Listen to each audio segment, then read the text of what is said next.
Hello everyone, Teacher Grace here, and in this video we are going to check on the new updates or the guidelines in DepEd Memorandum number 89 series of 2025 entitled Guidelines on the Multi-Year Performance Management and Evaluation System or PMES for teachers for school year 2025 to 2026 and 2027 to 2028. And what it means for teachers. So the focus for the PPST indicators is on classroom instruction and content knowledge, learning environments and diversity of learners, assessment and feedback practices, and professional growth and collaboration. At the end of the year, meron po tayong NCOY log or compilation. So, itong apat na ito, yun yung focus natin. So, we make sure that we have evidences for the following PPSD indicators. Update on the performance cycle and observation. So, each school year, a teacher must undergo 2 full period classroom observation or COs po natin. Yung first CO may occur in the first or second quarter and the second CO is in the third or fourth quarter. So the schedule must be mutually agreed upon by the teacher, the ratee, and the observer or the rater, and set at least 3 working days prior to the observation.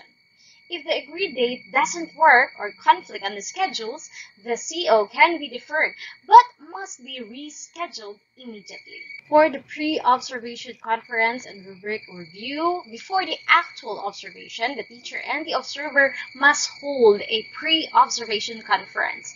They review and agree upon which COT or classroom observation tool, rubric, or indicator will be used. So for multiple observers, an inter-observer agreement exercise is required. If different observers assign different ratings, they must discuss and arrive at a final consensual rate, not by averaging, based on the recent judgment. So frequent short observations or walkthroughs, formative and non-rated, to support the teacher's continuous development. Short informal observations, sometimes called the walkthrough, 10 to 15 minutes, will be done periodically. These are non-rated, meant for formative feedback and monitoring. You can still be observed by your rater, pero non-rated, just to help the teachers grow and professionally provide a technical assistance. So here are the action steps for teachers. Number 1, set goals with the school head at the start of the school year. Lalo na po yung previous natin na rating kung saan tayo weak.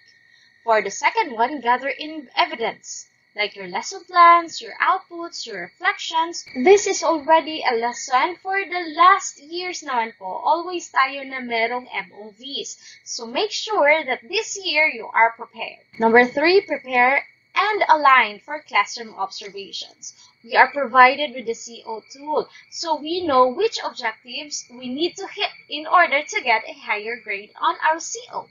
So go ahead and get ready on that. Number 4, you need to submit the RPMS or the PMS forms on time. Kapag po na-require na ng school, go ahead and process it.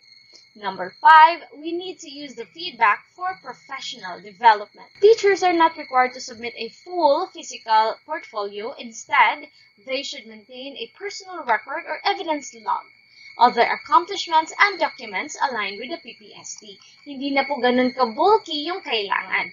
Pero, kailangan pa din po ng MOVs to make sure or to check for validity and accuracy purposes. This implementation builds on the earlier Memorandum number 17 series of 2025, which served as an interim guideline for school year last year ng 2024 to 2025.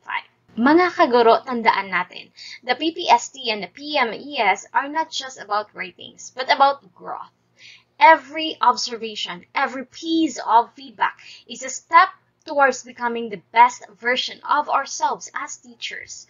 Huwag natin itong makita bilang dagdag na trabaho, kundi pagkakataon para mas mapabuti ang ating pagtuturo at mas ma-inspire ang ating mga estudyante. At the end of the day, our true measure is not the form we submit, but the lives we shape inside our classrooms. Kaya laban lang, teachers. Let's grow, improve, and inspire together. This is Teacher Grace. See you in the next video.